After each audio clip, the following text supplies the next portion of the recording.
Better World Blueprint. Good humans doing good things.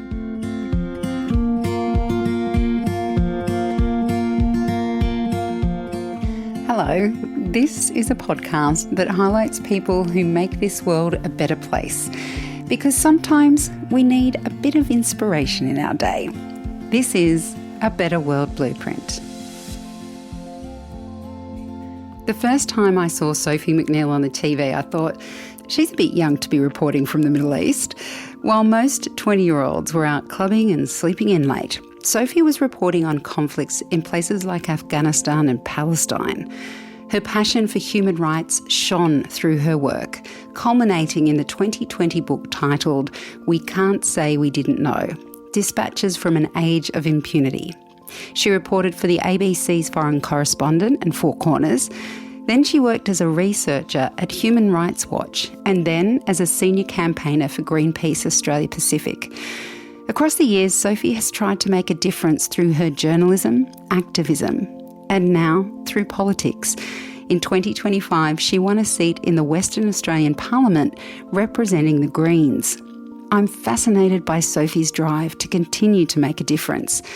This is my chat with Greens MLC for Western Australia, Sophie McNeill. Hello, Sophie, and welcome to A Better World Blueprint. Thank you for having me, Siobhan. It's a pleasure. It feels like, looking at your career from the outside, it feels like your career has been a process of using different tools to enact change. So you were a journalist first, then you were working in activism and Human Rights Watch. Now you're in politics. But was there an initial spark that made you want to make a difference? Like, was there a wake-up moment where you thought, there's something that needs to change and I'm going to find a way to do it? Absolutely. And I can still remember the moment. You know, I was about 14 years old and I just walked out of the State Library in Perth where I had watched a film about the occupation of East Timor. And it was made by John Pilger. He'd snuck inside the territory while it was still obviously occupied by Indonesian forces, and he told that story of torture and betrayal and loss and, you know, everything that the Indonesians did to the Timorese as they occupied that country for so many decades. And I just remember walking out, having seen that documentary and thinking, now I know this, I have to do something, you know. So I walked over to the table and I signed up and I went to every rally for East Timorese independence. And then, you know, there were East Timorese refugees who were trapped inside the UN compound and Australian forces airlifted them to Australia. Several hundred came and stayed right close to where I lived in Fremantle. These refugees, many of them had never left Dili in their lives, and suddenly they were here in Fremantle. So I volunteered there after school and in the school holidays for about 8 months while they were here. So I think it was firstly that made me do something, and then reflecting on how I was so inspired to act as a result of good storytelling and good journalism, then I decided, well, I wanted to do, you know, what John had done and try and make other people do the same. 14 feels so young. Hearing you say that, I'm thinking of my own daughter who's just turned 13.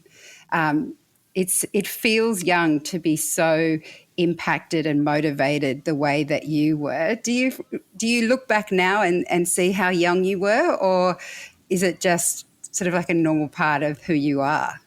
I mean, I have a 14-year-old now, and yet the last thing he's doing is being, you know, radicalised, doing leftist causes.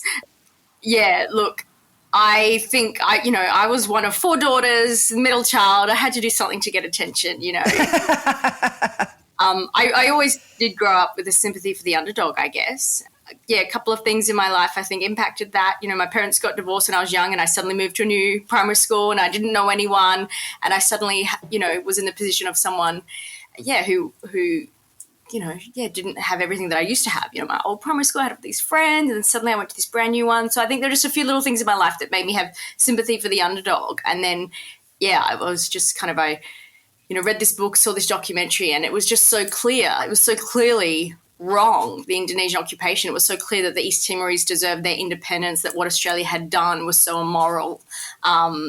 it was clear cut. And so for me, it was just a great opportunity to get involved in an issue that was all about, human rights and international law, and then they won. That was the best bit. The Timorese got their freedom. So I think what a great cause to get involved in as a starting kind of topic, because I think that's given me eternal optimism, because you need that doing this kind of work. So, I always think back to Timor. We won. So anything's possible. Oh, I love that. I love that, because it does feel like you eventually moved on from journalism. Your book, We Can't Say We Didn't Know, felt like a culmination of your experience as a journalist reporting on war in the Middle East. And it almost felt, as an outsider looking in, that you'd done all this incredible work, this storytelling that had inspired you to begin with, but it wasn't giving the results that you hoped to see, or that you had experienced yourself with John Pilger. Is that what was happening with that book? Because it felt like you were trying to take the shoulders of the world and say, hey, wake up. You know this is happening. You can do something.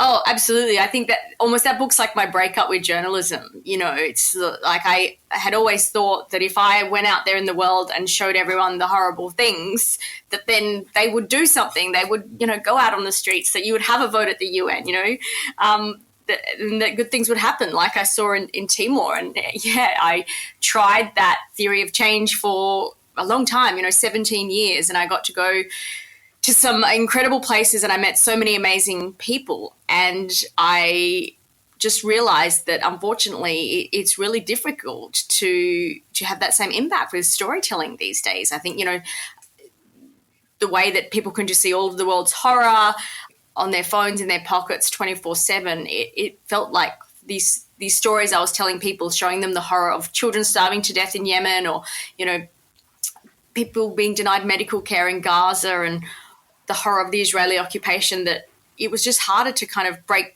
through these days. And the stories were there, but people weren't picking up the issues and campaigning on them as I wanted.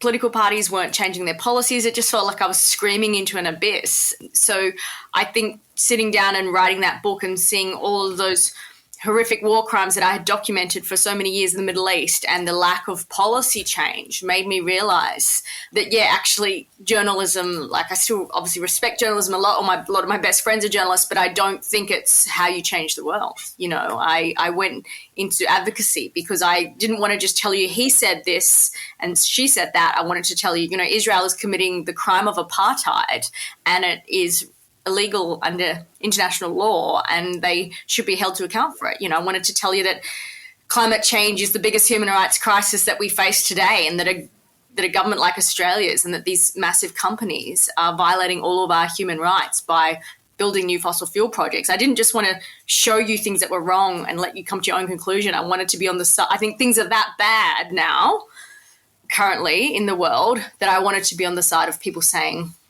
this is against international law, this is against your human rights, and this is why we need to oppose it and develop policy to prevent this issue from happening, or, whatever. So, it has been kind of a long realization as to what my theory of change is, because the only reason I've ever done anything is to make the world a better place for everyone.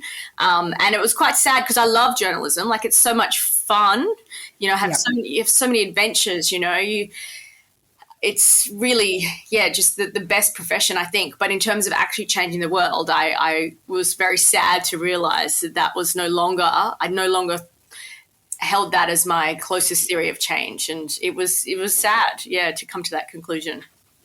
And how did you move from journalism into the space of activism? Like, was that something you had to sit down and really think through, okay, so this hasn't worked, so my next move will be here? Or was it obvious to you that you wanted to move to Human Rights Watch?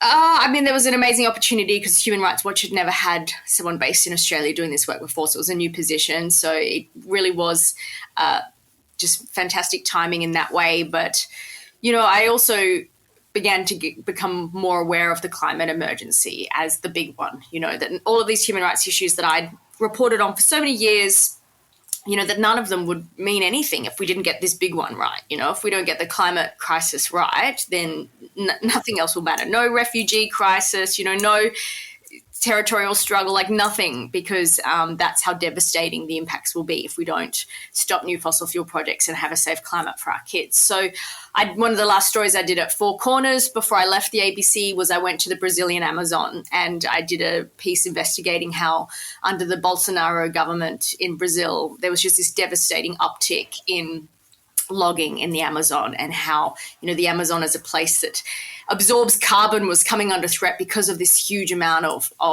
loss, of the amazing rainforest. And I interviewed a lot of climate scientists for that story. And again, I was really frustrated with the ABC. I felt like the ABC, there was this false equivalence with climate change for too many years. And I think it was so damaging in this country. This is what the scientists say, we have to believe them. And it always felt like too often the ABC were like, well, the climate scientists say this, but other people say that. And it's like, I'm sorry, but this is too important to have that ridiculous false equivalence. And meeting those Brazilian climate scientists and having them sit there in front of me and literally cry because of how scared they were about the future, I just knew that I wanted to be on their side. I wanted to be on their side, stopping new fossil fuel projects, fighting the climate emergency.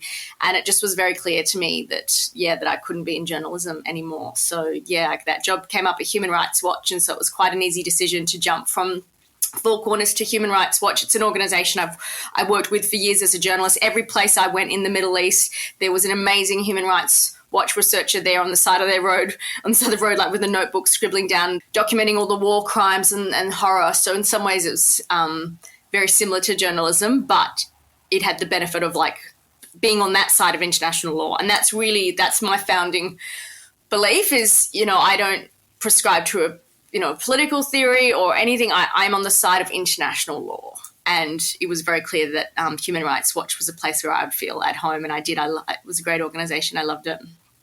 And so how long were you there before you decided to move into politics, like into the Greens Party? Yeah, I was at Human Rights Watch for 3 years, and we did a lot of work on climate justice. I developed a new climate justice program in Australia for them and did a lot of work on the impacts of new fossil fuel projects and campaigning on this idea that, to approve new fossil fuel projects is a violation of human rights. There's a lot of work trying to take away the social license of fossil fuel companies like Woodside to develop new fossil fuel projects, new coal projects. And then I realised, again, I keep having these kind of big moments where I just realize what's at stake. And, I'm from Western Australia, and Western Australia is the world's third largest exporter of liquefied natural gas. And that is the new front line in the climate crisis because, it's very hard to get new finance to build a new coal mine, right? But gas has developed this massive misinformation campaign where they like to position themselves as the transition fuel.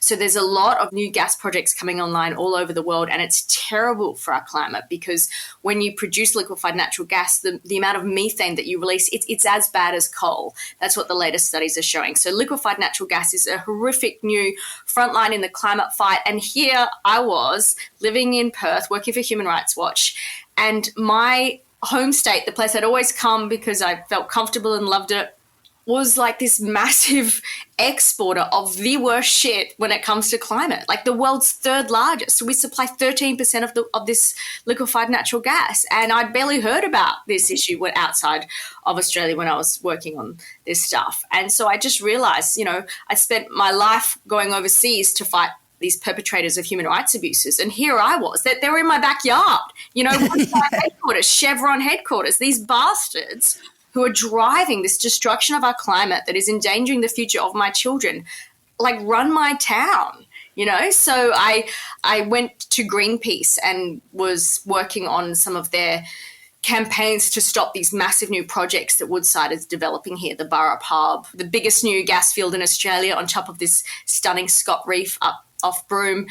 And it really was kind of coming full circle because you leave home, you go around the whole world, and then you realize actually, in my backyard, what we're doing and the contribution we're making to the climate crisis, it is globally significant, So doing that work was very fulfilling because it felt like, right on the front lines of the climate crisis. But again, we weren't changing policy quick enough. I would go and brief ministers when I was at Human Rights Watch and also at Greenpeace about these projects and how devastating they were and how we can't afford these new gas projects. And, Labor ministers would just nod, and often you knew that they agree in their heart of hearts. They knew this wasn't cool. But because of how captured West Australia is in particular to the gas industry, their parties pursued policies that supported these projects. And so it was basically after a year of working for Greenpeace, I realised that the actual only way, like the pinpoint of this theory of change that I'd been kind of developing over my whole lifetime was politics. Like we just have to take their seats because these bastards don't listen. I've tried many different ways. Place. I showed them the story. I filmed the evidence. I put it on the television. I wrote a book. I wrote a report. I sat in front of them and literally briefed them about the horrors that would be coming if they didn't change their ways, and they still didn't listen. So now I'm just going to take their seats. And you have. And I have, yeah. Which is an awesome culmination of all the work that you've talked about. But I can't help feeling from watching from the sidelines that this must have been a really difficult journey for you, because the stories that you talk about have been very close and personal to you because you've been on the ground, you've seen things firsthand. Did you ever stumble along the way? Oh, I mean, I stumble all the time, but I also, the thing with, the thing about journalism is that, it's taught in universities these days, and I never studied journalism. Like I did a year of international relations with a bit of Indonesian language thrown in, and then left uni after a year because someone let me in the door at the SBS newsroom, and then I just set up camp and refused to leave. I was probably one of the last journalists in Australia that did a cadetship. I didn't do a university degree, and I think for me journalism has always been about following my heart. I don't do it the way it's taught, I don't like the way that journalists are always kind of, you have to be neutral. It's like, I'm sorry, but sometimes the facts aren't neutral. Sometimes the facts will overwhelmingly show that one side in a conflict is committing, masses more war crimes than the other side. Sometimes the facts will show you that you can't afford new fossil fuel projects because they're killing our climate. That's what the facts will show you. And so I think for me, journalism was, I always led with my heart rather than some kind of constructed theory of how a journalist should act or behave. And yes, it got me into trouble with some of my editors over the years, but I don't have any regrets, and everything always worked out for me. And I think I told better stories because everyone I ever filmed with, they knew I actually gave a shit. I wasn't just there to tick a box or shoot a scene or make something look good. Like I literally was there because I cared. And I think, unfortunately, they beat that kind of out of you when you go to journalism school these days. Like they try and turn you into a robot. And I think that's, a lot of the journalism we see in the mainstream press these days is pretty cold. In this world that is got so many horrific things happening, it's so detached, it's so cold. Like journalism is about people, and I would sit there and I'd cry with them and hold their hand and I'd stay in touch with them for years. Like my WhatsApp, my phone is just full of hundreds and hundreds of people from all these years of telling their stories that I'm still friends with on Facebook. Some of the first people I've ever filmed with, I'm still friends with on Facebook, and they'll still chime in on, oh, good to see you doing that now, Soph. And I feel some people approach it as a very transactional thing, like you give me your story, I'll put it on television. Whereas for me, it was always the people were at the heart of everything. And that is very heavy emotionally, but it brings you the best stories, that's for sure. But it can piss off your editors. I used to get all the time at the ABC for things I did. You speak of this optimism that you found given what happened in East Timor and the win there. Was that enough to get you through some hard times that I'm sure you've been through? I mean, I often, get very frustrated and devastated what's going on in the world. Like they've just started bombing Gaza again, which has just been absolutely horrific. I have dear friends trapped inside there who message me every few days to just let me know they're still alive. It's horrific. But I think the thing for me is I get sad, but then I just get really angry. And so I've always said, be productive about that. So, I get really anxious about the world and I get really anxious about the climate, but I turn my anxiety into action. And I think, my only regret would be that I hadn't started working on the climate emergency earlier. Sometimes I think I spent too many years in journalism. Like I think it gave me a great grounding and so much amazing firsthand knowledge of, global politics and situations and humanitarian issues and international law, seeing the absolute coalface of what people endured. But in some ways, I did that for 17 years, and perhaps I should have left earlier and gone into this other work. So, I'm just trying to make up time now. Oh, I bet you will, though. Do you feel that the work you've done has changed you? Oh, yeah, massively. Yeah.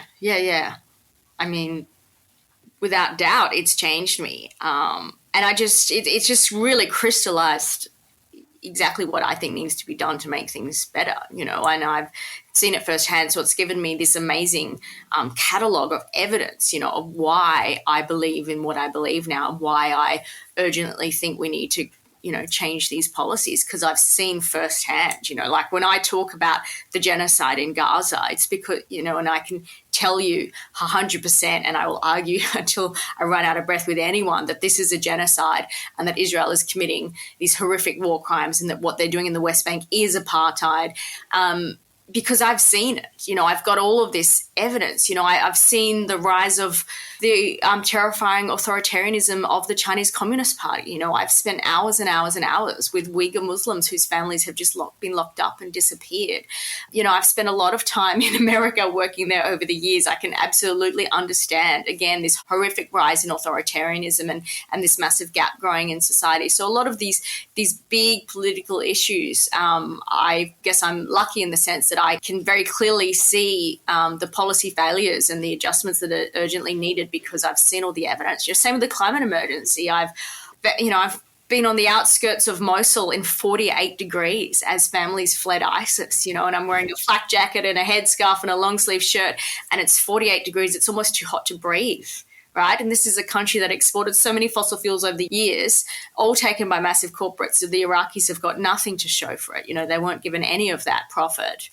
And, I've done stories in the United Arab Emirates and seen this horrific petro-state arrest every single human rights defender in that country. There's not a single NGO now in the United Arab Emirates. It's horrific. They're an absolutely totalitarian regime that is, fueling new fossil fuel expansion. So I guess I've got this amazing toolkit at my disposal to use in these policy debates. So it's changed me for the better. Yes, it's made life is stressful, and I find it hard. I found it very hard these last 16 months during this genocide to experience joy, because it's so horrible to know that people I love are literally every day just fighting to survive. And here I am, just so privileged and lucky. So it's very hard sometimes when you've seen some very horrible things and that those people are no different from us in any single way. And the only difference between me and my mate Rad and his kids and the life I live is just pure luck, that I'm here and my kids are born here and he's there and his kids are born there. So that's hard. I struggle to experience joy. And I know people say, there's this idea of rest is resistance and we need to, we can't let the bastards win, so you have to have that joy. But I do find that hard, Yeah, fair enough. Have you seen the impact of any of the work you've done, whether it's been in journalism or activism? I mean, politics, it feels maybe a bit too early to have that reflection, but... Oh, yeah, I haven't even taken my seat yet. I don't start to... Yeah. So let's just go with the activism and the journalism. Have you ever been able to see the impact of one of your stories? I mean, possibly it's the impact for that particular family, even if it wasn't the amount of change you would have liked to see. Yeah, I mean, that's the thing. It's hard to measure sometimes what impact it has. I remember we did a lot of stories about the Syrian refugee crisis and how horrific it was. And then, Australia did announce that they were taking in 15,000 Syrian refugees. And you like to think that in your own little way that you help contribute to that by showing all that horror of what was going on in Syria and showing that, that European refugee crisis and that, there's that horrific drowning of that little boy, Aylan Kurdi. And it was a couple of days later that, it was a coalition government that announced 15,000 places for Syrian and Iraqi refugees in Australia. So you like to think that you helped create some of that policy change, same with like Penny Wong announces $10 million for Yemen, after you've just spent a year documenting the horror in Yemen, whether it was when I managed to visit there or just externally because they blocked journalists from entering after a period of time. So there's those little things that you'd like to think you contributed towards, but you never know. But I guess what I also would often always do would be to try and do what I could personally to help people, because it is harder to judge that overall impact. So, when I met an amazing doctor who was working inside Syria and, he escaped and there was kind of a bounty on his head from Hezbollah because this doctor was known for working in a opposition-held area, and Hezbollah forces surrounded his town and they literally were starving the people inside to death as a way of saying, surrender or starve. That this is, either surrender to Assad or we're going to starve you to death. And so when Khalid, managed to escape and get to Lebanon, and then the Australians opened the visa program, I wrote a letter and I emailed DFAT and I lobbied for him, and he got his visa, and then we made an Australian story about it actually. And so you can watch Khalid's amazing story of how he came to be an Australian, and he now lives close to me in Perth, and he's now working in roofing. Unfortunately, Australia doesn't recognise his medical expertise, but he's very happy now, and he's had 3 more kids here, and he fixed my roof the other week, and so, I always, if I ever had an opportunity to personally help someone, then I would grab that opportunity, because I think there's a lot of journalists who get PTSD because, you see horrible things and you think, did I just rush on and like focus on the story rather than helping that person? And I guess I knew a lot of journalists and who were a lot older than me, and I could see some of the struggles that they'd had, and I never wanted to be like that. So if I ever had an opportunity to personally help, I would do that. So same thing when we met a Syrian refugee who was lost, this old man in Greece. He'd just crossed over from the Turkish border in a little boat, and all he had was like 20 euros on him, and he'd lost his wife and his kids. And, rather than go and do the filming that I was supposed to do for 7:30 report that day, I helped Nazir. And we eventually, we connected him with the Red Cross. We took him to Athens. We put him in a camp. Then me and my fixer Fuad helped actually track down his family on Facebook, who had lost him and thought he had died on the journey. And we helped reunite them in Germany. So, you do tell the big story, but if you ever have an opportunity to really change one person's life, I absolutely took it every time, because I imagine if I just interviewed Nazir, this crying, 60-year-old disabled man on this beach in Greece, and he's like saying, I've lost my wife, I've lost my kids. Imagine if I just filmed him. Oh, great sequence, great story, put it on the news, and then just left him there. How could I have lived with myself, But unfortunately, sometimes that's expected of journalists. Well, don't intervene, that kind of bullshit, I think. So I never subscribe to that theory and have no regrets about doing things differently. And I have to ask, did you ever get to meet John Pilger? I did, but unfortunately, I write in my book about how John totally disappointed me, because he, in his older years, he was so anti-American and so worried about American imperialism, which is easy to relate to because, he saw the Iraq War, he saw all the horrific wars that the US has fought, but he ended up having a show on Russia Today.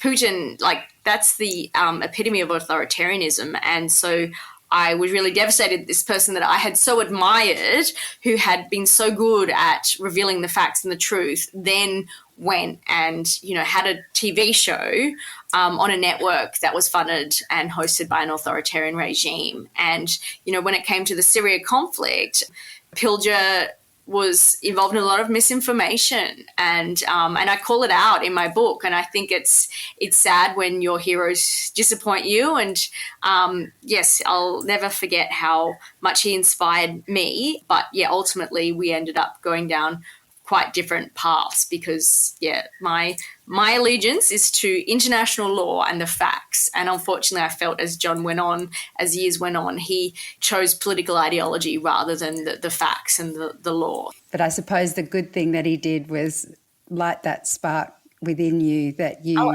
then went on and did all these amazing things. When East Timor got its independence, as they rightly should, the East Timorese stood up in their new parliament and they thanked John for his work. And I think there's not many journalists who can say that they helped free a country, and John Pilger did that. So I'm forever in admiration of him and that work that he did. Yeah, well, I think to me, you have definitely gone on to do incredible work yourself, Sophie. So thank you so much for speaking with me today. Thank you for having me, Siobhan. Greens MLC for Western Australia, Sophie McNeill. Sometimes changing the world requires big actions like Sophie's, and sometimes they can be small gestures of kindness. I believe it all counts. So if you know someone who's making a difference, big or small, let me know. My email's in the episode notes. I'm Siobhan Hunt. See you next time on A Better World Blueprint.